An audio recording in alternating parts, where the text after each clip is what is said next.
Capítulo 10. O lugar da disciplina pessoal. Rejeite, porém, as fábulas profanas e tolas e exercite-se na piedade. 1 Timóteo 4:7. É possível estabelecer convicções em relação a uma vida de santidade e até mesmo fazer um compromisso definitivo a essa finalidade, sem, no entanto, atingir o alvo. A vida está cheia de resoluções falhas. Podemos determinar, pela graça de Deus, acabar com certos hábitos pecaminosos, abrigar pensamentos sensuais, criticar o nosso irmão ou qualquer outro. Contudo, verificamos com demasiada frequência que não conseguimos. Não atingimos esse progresso em santidade que tanto desejamos. Jay Adams põe o dedo sobre o problema ao dizer: você pode ter procurado e tentado obter santidade instantânea. Não existe tal coisa. Queremos alguém que nos dê 3 passos fáceis para a santidade. E nós iremos segui-los na próxima sexta-feira. E então seremos piedosos. O problema é que a santidade não se adquire dessa maneira. Adam continua, mostrando que o caminho para se obter a santidade passa pela disciplina cristã. O conceito de disciplina é, no entanto, suspeito na nossa sociedade atual. Parece contrariar a nossa ênfase sobre a liberdade em Cristo. E muitas vezes cheira a legalismo e dureza. Paulo diz, entretanto, que devemos treinar-nos ou disciplinar-nos para sermos santos. 1 Timóteo 4:7. A figura de linguagem que ele usa aqui vem da preparação física pela qual os atletas gregos passavam. Paulo disse ainda: todos os que competem nos jogos se submetem a um treino rigoroso. 1 Coríntios 9:25. Ele afirma que essa era uma atitude de sua vida, atitude essa que cada cristão deveria ter. 1 Coríntios 9, 24 ao 27. Se um atleta se disciplina para obter um prêmio temporal, disse Paulo, quanto mais devemos nós, cristãos, disciplinar-nos para obter uma coroa que dura eternamente. Com esse versículo, indicam a disciplina é treinamento estruturado. O New Collegiate Dictionary de Webster apresenta como definição de disciplina o seguinte: treinamento que corrige, molda e aperfeiçoa as faculdades mentais ou o caráter moral. É isso que devemos fazer se queremos buscar santidade. Precisamos corrigir, moldar e treinar o nosso caráter moral. A disciplina em relação à santidade começa com a palavra de Deus. Paulo afirmou: toda a Escritura é inspirada por Deus e útil para o ensino, para a repreensão, para a correção e para a instrução na justiça. 1 Timóteo 3,16. O último item que ele menciona é treinar ou disciplinar na justiça. É isso o que as Escrituras farão por nós, se a usarmos. Jay Adams diz: é por uma obediência pronta em oração e persistência às exigências das Escrituras que se desenvolve padrões santos e esses se tornam uma parte de nós. Lemos nas Escrituras: quanto à antiga maneira de viver, vocês foram ensinados a despir-se do velho homem, que se corrompem por desejos enganosos, e serem renovados no modo de pensar e revestir-se do novo homem, criado para ser semelhante a Deus em justiça e em santidade, provenientes da verdade. Efésios 4, 22 ao 24. Onde nós são ensinados essas coisas? Só na palavra de Deus. A disciplina em relação à santidade começa então com as Escrituras, com um plano disciplinado para a recepção regular das Escrituras e um plano disciplinado para aplicá-la à nossa vida diária. Aqui a nossa cooperação com o Espírito Santo é muito clara. Um diagrama de nossa interação com o Espírito Santo pode parecer com isso. O Espírito escreveu as Escrituras. Nós aprendemos as Escrituras. O Espírito traz à nossa mente o que aprendemos. Nós aplicamos o que ele nos traz à mente. O Espírito Santo já fez boa parte do seu trabalho ao dar-nos as Escrituras para nos disciplinar. E à medida que aprendemos, ele fielmente traz as Escrituras às nossas mentes quando precisamos delas para enfrentarmos tentações. Quando procuramos aplicar a sua palavra às situações do dia a dia, o Espírito atua em nós com vista a fortalecer-nos. No entanto, devemos responder ao que o Espírito Santo já fez, se esperamos que ele faça mais. Vemos, pois, que devemos disciplinar a nossa vida para uma dieta regular e saudável da palavra de Deus. Precisamos de um período definido em cada dia para a leitura e estudo da Bíblia. Todo cristão que progride em santidade é uma pessoa que tem a sua vida disciplinada de tal maneira que passa tempo regular com a Bíblia. Simplesmente não há outra maneira. Satanás atacar-nos-á sempre neste ponto. Tentará persuadir-nos de que temos muito sono de manhã. Estamos muito ocupados durante o dia e muito cansados durante a noite. Parece que nunca há tempo adequado para dedicar-nos à palavra de Deus. Isso significa que temos de nos disciplinar para arranjar esse tempo no nosso horário diário.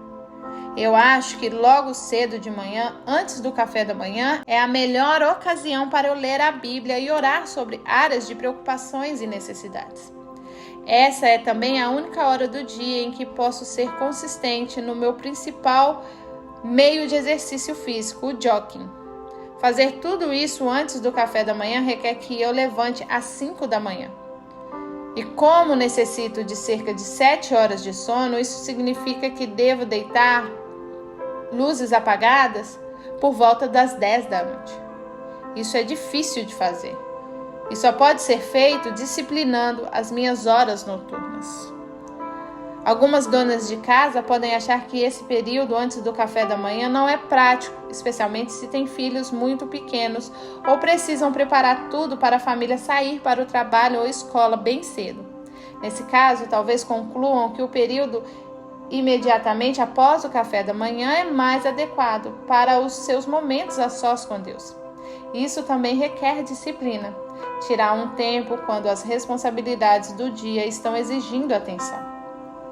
Quer seja antes ou depois do café da manhã, de manhã ou à noite, o ponto importante é que todos nós devemos ordenar o nosso horário de modo a aproveitar esse tempo de assimilação da palavra de Deus. Uma meditação disciplinada da palavra de Deus não envolve apenas um tempo planejado, envolve igualmente um método planejado. Em geral, pensamos nos métodos de assimilação da Bíblia como cabendo em 4 categorias. Ouvir a palavra ensinada pelos nossos pastores e professores, Jeremias 3,15. Ler a Bíblia por nós próprios, Deuteronômio 17:19. Estudar atentamente as Escrituras, Provérbios 2, do 1 ao 5. E memorizar passagens chaves, Salmos 119:11. Todos esses métodos são necessários para uma recepção balanceada da palavra. Os pastores são dotados por Deus e preparados para ensinar todo o conselho de Deus. A leitura das Escrituras dá-nos a perspectiva global da verdade divina, enquanto que o estudo de uma passagem ou tópico nos habilita a aprofundar-nos mais detidamente nas verdades. A memorização ajuda-nos a reter verdades importantes, de modo a podermos aplicá-las em nossas vidas. Contudo, se realmente queremos buscar santidade com disciplina, precisamos fazer mais do que ouvir, ler, estudar ou memorizar as Escrituras. Precisamos meditar nelas. Deus disse a Josué, quando este assumiu a liderança de Israel: não deixe de falar as palavras deste livro da lei e de meditar nelas de dia e de noite, para que você cumpra fielmente tudo o que nela está escrito. Josué 1:8. Meditar nas Escrituras é pensar profundamente nelas, revolvê-las na nossa mente e aplicá-las às situações da vida. Poucos de nós praticam a meditação nas Escrituras. De alguma forma, a ideia de meditação soa a qualquer coisa parecida com o que os monges medievais faziam nos monastérios. Contudo, Josué, ocupadíssimo, comandante em chefe do exército de Israel, foi exortado a meditar na lei do Senhor de dia e de noite.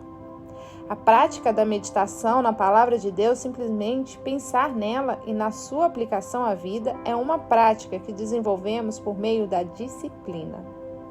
Muitos de nós pensamos que não temos tempo para isso, mas há sempre alguns minutos durante o dia em que poderemos meditar se realmente desenvolvermos este hábito. Eu sou como um besouro em relação a notícias e gosto de ouvi-las no rádio, enquanto vou de carro para o trabalho ou para qualquer lugar. Um dia fui desafiado pelo exemplo de um amigo a utilizar esse tempo para meditar em versículos bíblicos. Agora fico surpreendido ao ver quantos minutos consigo aproveitar para pensar em textos da Bíblia e na sua aplicação à minha vida. Talvez o leitor não tenha a mesma oportunidade que eu tenho de meditar enquanto dirijo o carro, mas se em oração pensar nisso, irá certamente encontrar outras oportunidades no seu horário. O objetivo da nossa meditação é a aplicação, obediência às Escrituras. Isso também requer disciplina. A obediência às Escrituras requer, geralmente, mudança no nosso padrão de vida. Como somos pecadores por natureza, desenvolvemos padrões pecaminosos, a que chamamos de hábitos. É preciso disciplina para acabar com qualquer hábito. Se um rapaz desenvolver um estilo errado de jogar beisebol, não poderá simplesmente decidir mudar de um momento para o outro. Ele desenvolveu certo hábito e precisa de muita disciplina, muita correção e treinamento para acabar com esse mau hábito e desenvolver um hábito novo. Do mesmo modo, o nosso padrão de desobediência a Deus foram se desenvolvendo ao longo de anos e não se destroem facilmente, ou sem disciplina. A disciplina não significa ranger os dentes e dizer nunca mais volto a fazer. Não. Significa treinamento estruturado e planejado. Assim como você precisa de um plano para a leitura ou estudo regular da Bíblia, assim também você precisa de um plano para aplicar a palavra de Deus à sua vida.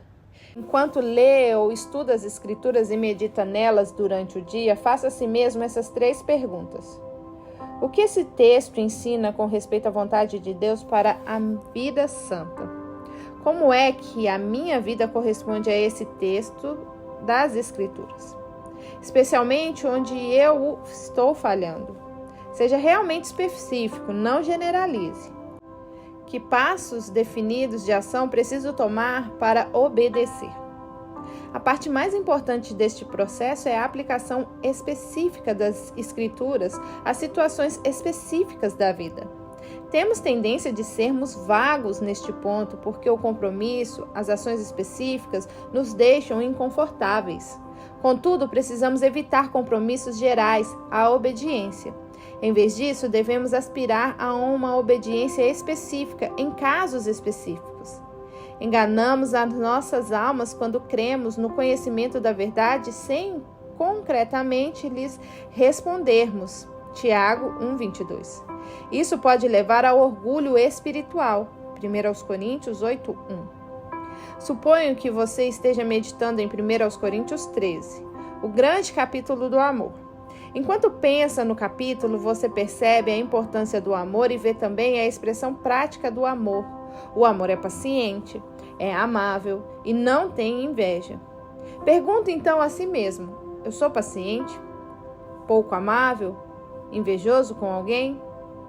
À medida que pensa sobre isso, percebe que sente inveja do José, lá do seu trabalho, pois ele parece conseguir sempre tudo.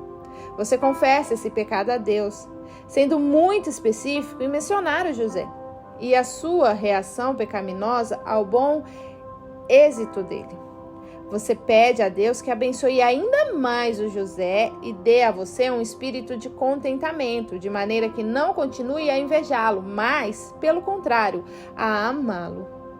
Você poderia memorizar então 1 Coríntios 13:4 e pensar neste versículo quando vê o José no trabalho. Você até mesmo procura maneiras de ajudá-lo. Faz então a mesma coisa nos dias seguintes, até que finalmente vê que Deus está trabalhando um espírito de amor no seu coração para com o José. Isso é disciplina com vista à sua santidade. Você nunca mortificará esse espírito de inveja em relação a José sem um plano bem estruturado para conseguir isso. Esse plano é aquilo que chamamos de disciplina. Você pode ver rapidamente que esse treinamento estruturado em santidade é um processo que dura a vida inteira. Assim, uns ingredientes necessários da disciplina é a perseverança. Qualquer treinamento físico, mental ou espiritual é caracterizado, ao princípio, pelo fracasso. Falhamos mais vezes do que vencemos, mas se perseverarmos, veremos gradualmente progresso, até que possamos vir a vencer mais vezes do que falhamos. Isso é verdadeiro quando mortificamos determinado pecado. A princípio, parece que não estamos fazendo nenhum progresso. Ficamos, portanto, desanimados e pensamos: do que adianta? Nunca conseguirei vencer esse pecado. É exatamente isso que Satanás quer que pensemos. É nesse momento que precisamos exercer a perseverança. Continuamos a querer um êxito instantâneo, mas a santidade não surge dessa maneira. Os nossos hábitos pecaminosos não se desfazem da noite para o dia. É preciso persistir para se obter qualquer mudança nas nossas vidas, e isso exige perseverança. Jonathan Edwards, que resolveu nunca fazer qualquer coisa que não faria se estivesse na última hora de sua vida, tomou também essa resolução. Resolvi nunca ceder, o mínimo que seja, para diminuir minha luta contra minhas corrupções, por mais mal sucedido que eu venha a ser. À primeira vista, estas duas resoluções parecem de algum modo contraditórias. Se Edward tinha decidido nunca fazer algo que não devia, então por que falar de nunca desistir da luta independente do insucesso que nela tivesse? Será que ele não tinha sido sincero ao tomar a primeira resolução? Sim, ele era sincero, mas sabia também que haveria muito fracasso e que era necessário perseverança. Assim, ele resolveu primeiro procurar viver uma vida santa e então perseverar a despeito dos fracassos que ele sabia que viriam. Um versículo das Escrituras que muitas vezes utilizo perante uma situação de fracasso com os meus próprios pecados é Provérbios 24:16. Pois ainda que o justo caia 7 vezes, tornará a erguer-se, mas os ímpios são arrastados pela calamidade. A pessoa que se disciplina com vista à santidade cai muitas vezes, mas não desiste. Depois de cada queda, levanta-se e continua a luta. Não acontece o mesmo com o ímpio. Esse tropeça no seu pecado e desiste. Não tem poder para vencer porque não tem o Espírito de Deus operando nele. Um dos capítulos da Bíblia com que temos mais problemas é Romanos 7. Os cristãos estão sempre tentando sair de Romanos 7 e entrar em Romanos 8. A razão por que não gostamos de Romanos 7 é que ele reflete com muita exatidão a nossa própria luta contra o pecado. Não gostamos da ideia de ter que lutar com o pecado. Queremos uma vitória instantânea. Queremos andar no Espírito e deixá-lo guiar a vitória para nós. Mas Deus quer que perseveremos em disciplina com vista à santidade. Alguns acham que afirmações de Paulo, tais como "pois não faço o que desejo, mas o que odeio", Romanos 7,15, são muito fortes para um cristão que anda no Espírito. Mas que cristão poderá negar que essa, muitas vezes, é a sua própria experiência? A verdade é que quanto mais vemos a santidade de Deus e a sua lei revelada para nós nas Escrituras, mais reconhecemos quão imperfeitos somos. Isaías era um profeta de Deus que andava na justiça dos mandamentos de Deus. Contudo, ao ver o Senhor Deus na sua santidade, foi obrigado a gritar: ai de mim! Estou perdido, pois sou um homem de lábios impuros e vivo no meio de um povo de impuros lábios. Os meus olhos viram o Rei, o Senhor dos Exércitos. Isaías 6:5. À medida que crescemos em conhecimento da santidade de Deus, mesmo que estejamos crescendo também na prática da santidade, parece que a lacuna entre o nosso conhecimento e a nossa prática se torna cada vez maior. E essa é a maneira de o Espírito Santo nos atrair cada vez mais para a santidade. Isso se ilustra com o gráfico seguinte: processo em santidade, conhecimento da santidade, prática da santidade e tempo. Romanos 7. À medida que prosseguimos em santidade, chegamos a odiar o pecado. Salmos 119, verso 104.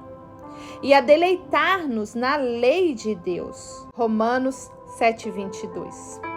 Vemos a perfeição da lei de Deus e a sua justiça de tudo o que ele requer de nós. Concordamos que os seus mandamentos não são pesados, 1 João 5:3, mas são santos, justos e bons, Romanos 7:12. No entanto, durante todo este tempo, vemos igualmente a nossa corrupção interior e as nossas frequentes quedas no pecado. Clamamos como Paulo: miserável homem que sou, Romanos 7:24. E queremos desistir. Isso não ousamos fazer. Se quisermos ser bem-sucedidos na nossa luta de santidade, temos de perseverar apesar dos fracassos.